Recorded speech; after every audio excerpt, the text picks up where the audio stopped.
What's going on, guys? Welcome back to another video. UFC Vegas 97 just wrapped up, so let's go ahead and recap everything that went down during the event. We ended up going 10-2 on picks.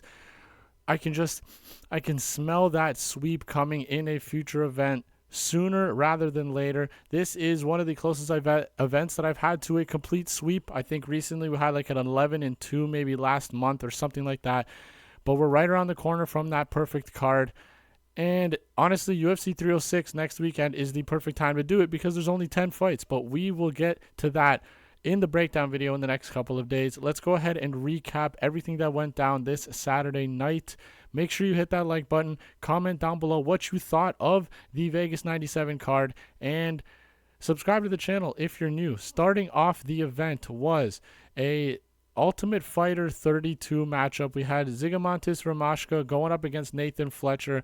Now, Ramaska was supposed to fight for the finale spot against Myron Santos, but he had a fracture in his face after the first fight that he had on the show, and he was unable to fight in the semifinals. So I guess the UFC just decided, you know what, we're still going to give you a chance because we loved how you performed in that first fight. So they gave him Nathan Fletcher, and I picked Ramaska in this matchup. But Nathan Fletcher ultimately submitted him in the second round. In the first round, it was actually looking pretty good because Ramaska was supposed to be the better fighter on the feet, and he was going to struggle in the grappling and wrestling. But Nathan Fletcher came forward, he got those takedowns, but Ramaska did a fantastic job sweeping to an advantageous position throughout that first round. It was a back and forth grappling affair in the first round, and honestly it made me feel a little bit better about the pick because I thought Ramaska's only chance was on the feet, but he showed that he can hang with Fletcher in that first round in those grappling exchanges, stay safe, and even get in the top position. Now, the second round was just a completely different story. I guess the offensive wrestling pressure from Fletcher really wore down Ramaska. Fletcher timed his takedowns fantastically and ultimately got Ramaska down in that second round and locked up a submission. And honestly, Nathan Fletcher looked more dominant than I thought he would. I knew he would be the better wrestler in this matchup, but I thought that Ramaska would be able to fend off those takedowns and at least mount some sort of offense on the feet, which he was just unable to do throughout this matchup. We started off the card with a loss, but that's okay because it didn't determine the outcome of our success throughout the rest of this card. In the second fight of the night, a typical Andrade Petroski fight, very boring to watch, a 15-minute affair where I thought Petroski going up against Budka, who is literally just a worse version of Petroski. I thought Petroski would be able to take advantage of Budka, a much lesser opponent in terms of skill level, and get a submission victory. And although he did dominate this fight, all it took was him to get one takedown each of the 3 rounds to basically just lay on top of Budka and have no sense of urgency to finish the fight, get a finish up against a perfect opponent to do so. And he ultimately just stood in top position, chest to chest with Budka, because Budka just locked his hands behind Andrade Petroski and just held on for dear life. There was hardly any attempts to get back to the feet once he was taken down. Petroski landed a few pitter-patter shots just to allow him to stay in top position because the ref, I believe it was Mark Smith, I'm not 100%, but he was calling for more action, and Petroski literally did the bare minimum to make sure that he can keep that top position. I genuinely thought because Petroski had a very uneventful fight in his last outing against Josh Fremd, I thought he would be have more urgency to try to get a finish and kind of get back to that exciting style, but he really just wants to get these wins now, I guess, so that he can stay in the UFC. But honestly, if he continues with performances like that where they're extremely uneventful, I just don't see the UFC wanting to continue or re-sign him once his contract is up. So I guess good for him for getting the win. We did pick Petroski. He was a very big favorite considering the fact that he can sometimes show cardio issues, and the fact that he really doesn't look to finish a fight. Regardless, he got it done. Let's move on to the next fight. A somewhat controversial fight, honestly. Jacqueline Amorim went up against Vanessa Demopolous, and this ended in the first round by armbar. Now, Amorim did exactly what I thought she was going to be able to do. I thought she would be able to work in the takedowns and ultimately threaten with submissions. And although Demopolous has never been finished, I think at all, never mind just by submission, I thought Amorim would be able to find that sub, which she did, but it seemed as if she had her fingers in the glove of Demopolous, which obviously is not allowed. Vanessa was crying out to the ref saying, her fingers are in my gloves, her fingers are in my gloves, and just failed to continue fighting. And I understand the frustration because obviously you don't want to lose to somebody that is cheating, obviously. But Amorim did seem to, I don't know, she was saying that when she's squeezing the wrist of Demopolous so hard that it looks like her fingers are underneath. But honestly, the video kind of shows clearly that her fingers were in the glove. Nevertheless, it's up to the ref to step in there, and Demopolous cannot lose focus. No fighter can lose focus if something like that is happening. They have to keep fighting through it, and ultimately she lost her focus, thought that the ref would step in and save her, and it gave Amorim an opening to lock up that armbar and ultimately got it done. Yes, it is very controversial, and I'm sure they're going to look into it. Maybe they even make it a no contest of some sort, but for right now, it stands as an Amorim sub. We actually had that play. I posted it on my Twitter. We had Petroski by sub as well, but we ended up bouncing back nicely with this one because Amorim by sub was actually higher odds than Petroski by sub. So that was a great call on our end. It happened in the first round. Nice and easy, sweat-free for us, and Amorim did exactly what we thought she would against somebody like Demopolous, who has been getting... Honestly, this is just MMA karma for Demopolous. She has 2 wins on her record in her most recent fights that should not be wins, and honestly, it's just MMA karma. It's everything. It's the universe making right of everything that's happened in Vanessa Demopolous' career recently. Next up was Gabriel Santos going up against Yizha, and what a scrap this was. Kudos to Yizha for his absolutely amazing chin. All right, Gabriel Santos in this fight proved that he was just better in every single facet of mixed martial arts than Yizha. Yizha is a wrestler, a come-forward wrestler that's going to chain wrestle, chain shoot for those takedowns, and grapple his opponents. I believe he has 13 submission victories in his career, if I remember hearing Dominic Cruz properly during the fight or just before. But honestly, Santos was miles ahead on the feet. He was piecing up Yizha through this fight, and what he was doing early on was he was shooting that teep kick up the middle to the body of Yizha, but he was kind of doing it like in a jumping manner. So he would like jump up and then throw the teep up to the middle, and he was setting up a beautiful teep to the chin. Very Michael Chandler, Tony Ferguson-esque, Lyoto Machida, Vitor Belfort-esque. I know there's one, I think Anderson Silva did it on Vitor Belfort as well, if I'm not mistaken. Regardless, Santos landed it. Yizha's head snapped back, put him on his ass, and I do not know how he didn't get the finish. I don't know how Yizha survived that. But ultimately, it was all Gabriel Santos throughout this fight. Yizha did show urgency late as the fight continued, knowing that he's going to probably need a finish on Santos to get the W, but Santos was able to mix in those takedowns as well. He fended off, I believe, all of Yizha's attempts, but Santos showed that he can offensively wrestle. He can also grapple with a grappling specialist and do even better than he did. I believe at one point he landed a nasty elbow on Yizha's forehead, which cut him open and made him a bloody mess. But it was a fantastic performance by Gabriel Santos from bell to bell. Absolute and pure, utter domination from Gabriel Santos here. He was one of my most confident picks. It was Petroski, Santos, Dulgarian, Silva, and Brady, and we will get to those fights as we continue. But Gabriel Santos, fantastic performance, very exciting fighter. I'm pumped to see what's next for him in the UFC. Next up, Andrade Lima against Felipe dos Santos. Andrade Lima gets this done on the scorecards.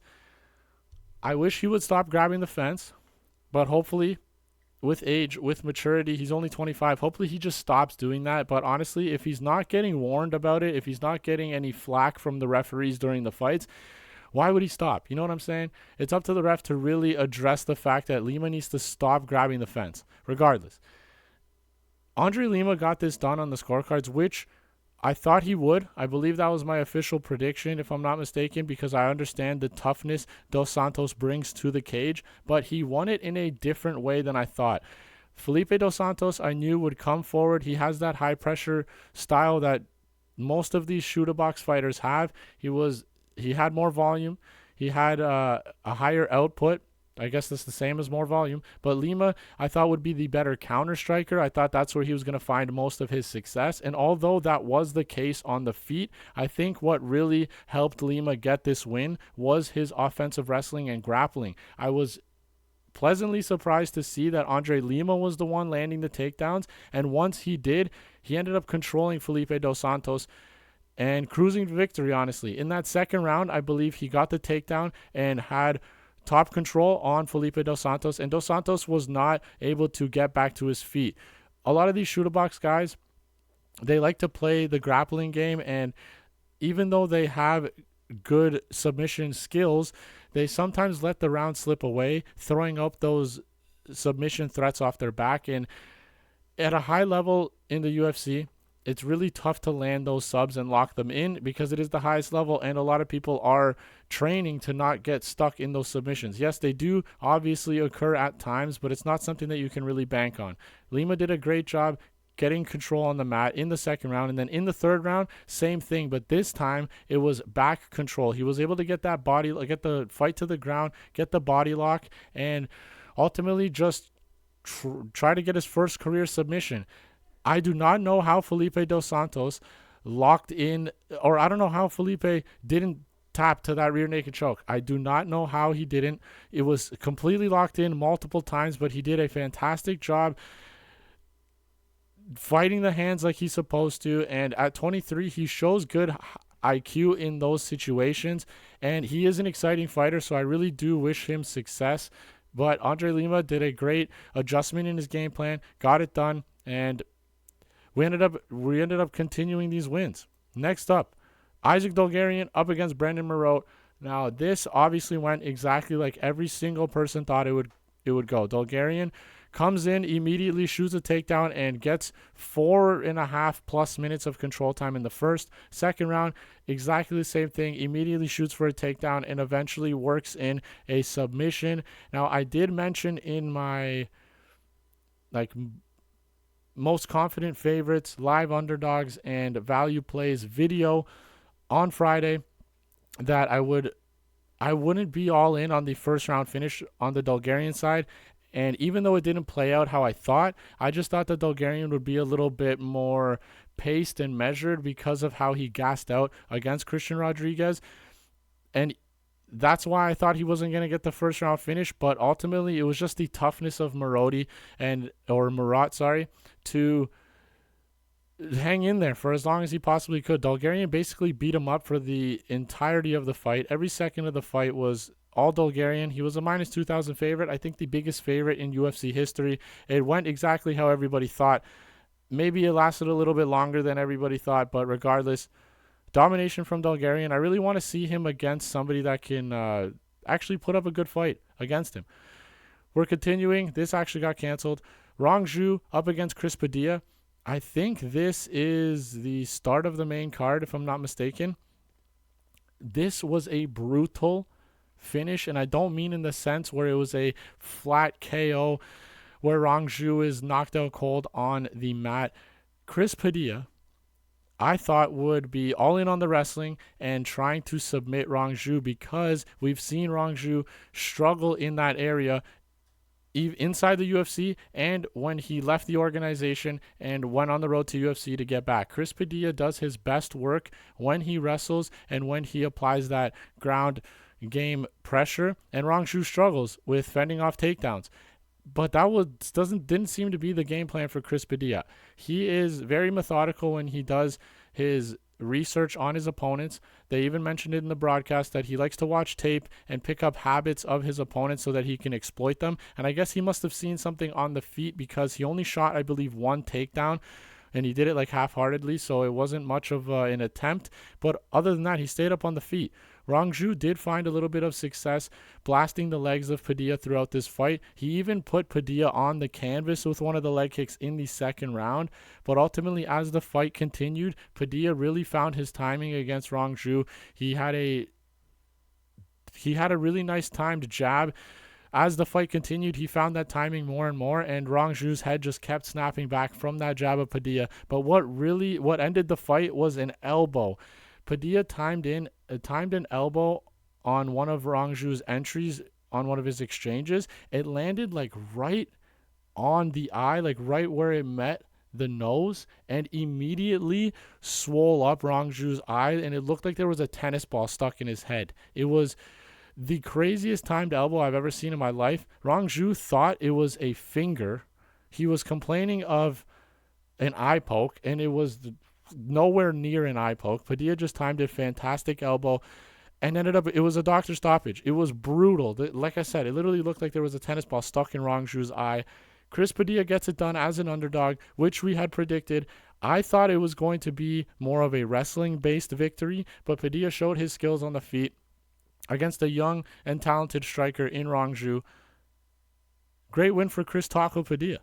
Next up, everybody's favorite fighter, Trevor Peek, takes on Yanal Ashmouz, and this was the second and only other fight that we chose incorrectly. I thought Trevor Peek would just outdog Yanal Ashmouz in this fight, but Yanal Ashmouz had a great game plan. He would bait those brawling exchanges with Peek, and when Trevor Peek kind of overextended and threw too many strikes in a combination, Yanal Ashmouz timed his takedowns beautifully. I think he landed like 6 or more takedowns, which I did not see happening. I'm pretty sure Yanal Ashmouz is more of a striker, and I didn't think that Trevor Peek's takedown defense would get exploited so much in this matchup. Maybe he didn't think Ashmouz was going to come in with a wrestling game plan.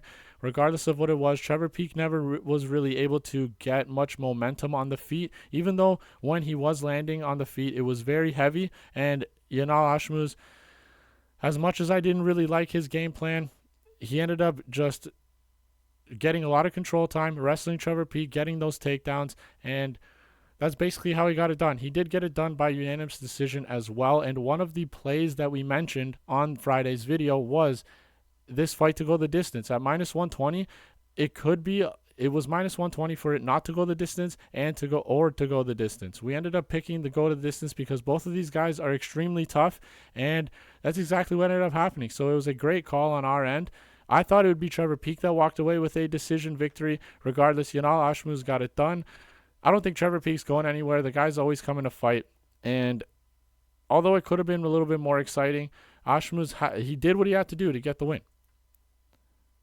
Next fight. This was an absolute banger for as long as it lasted. Cody Durden took this fight on 4 days' notice, and he comes in and chokes out Matt Schnell in the second round by anaconda choke.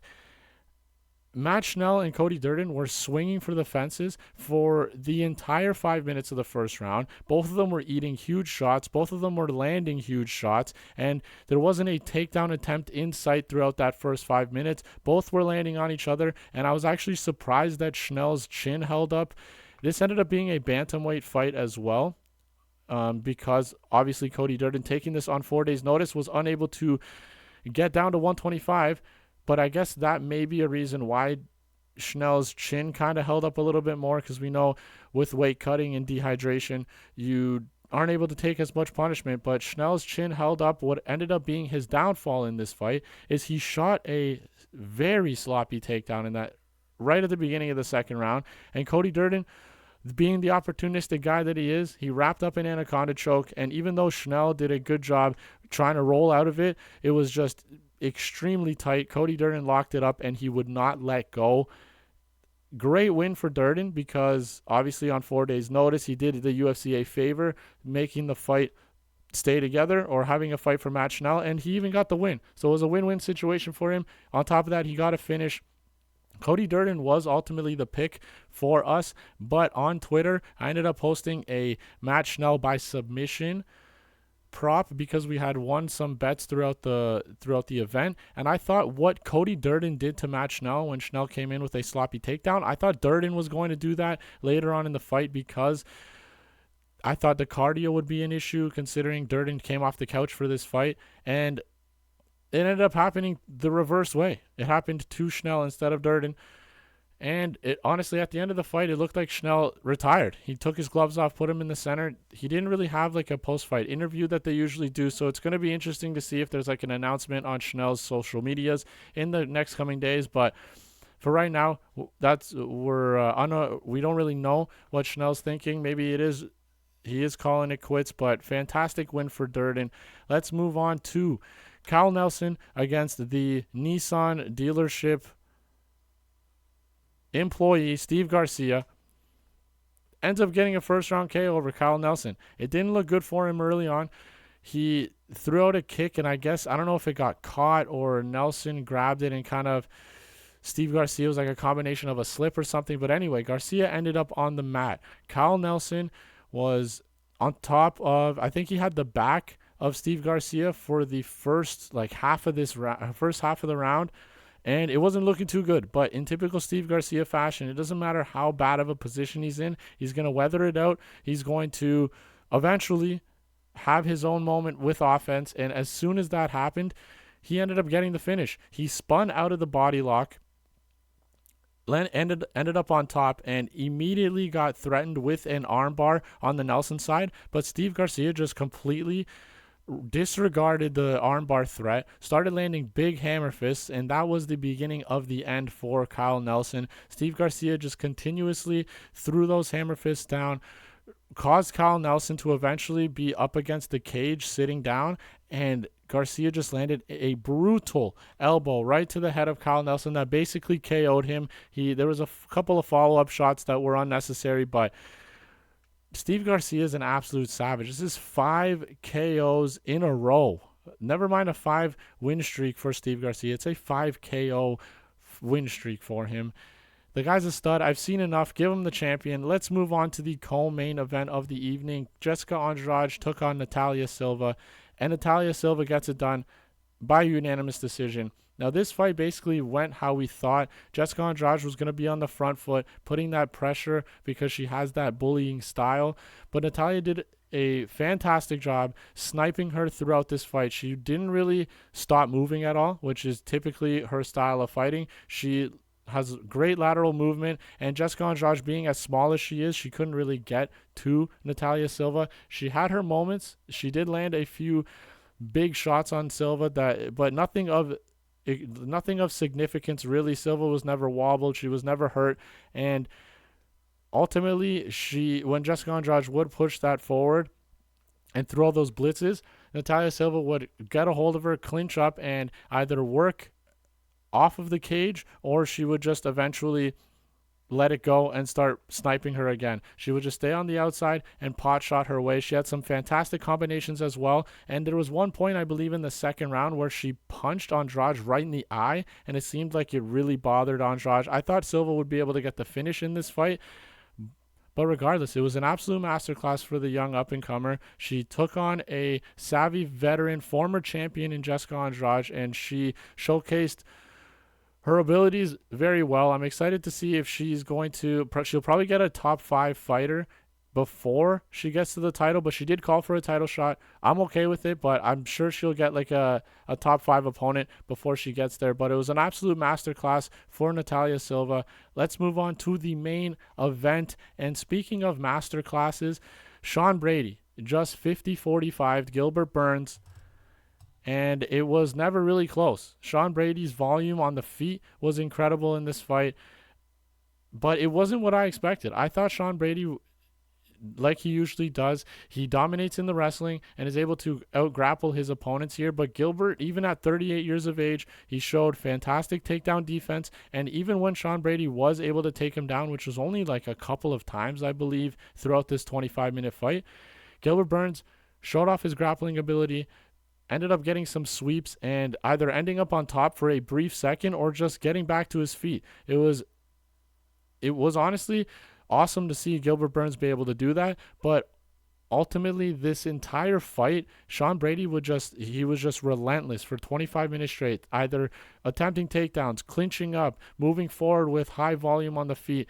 Gilbert never really had time to mount any sort of offense because he was so busy defending everything that Sean Brady was giving him. That it was the definition of weaponizing your cardio. Sean Brady came in here and just won basically every single minute of this fight. It was kind of rough to watch because I thought Gilbert might be able to put up a better fight, but what surprised me was that Brady did better on the feet and that Burns was able to fend off like 90% of the takedowns, and even when he did get taken down, he was only controlled off of one of the takedowns. The other ones he was able to just sweep immediately. I think it might have been in the third or the fourth round that Brady was actually able to mount some sort of ground control, but regardless, fantastic win for Brady. It's awesome. It's an awesome name to have on the resume, and it's a nice morale booster knowing that you can fight hard for 25 minutes, especially against somebody as good as Gilbert Burns. That's the whole recap, guys. Make sure you hit that like button, comment down below what you thought on UFC Vegas 97, and subscribe to the channel if you are new. I will see you tomorrow, I believe, when I'm going to be breaking down episode 5 of the Contender series. I'll see you guys in the next video.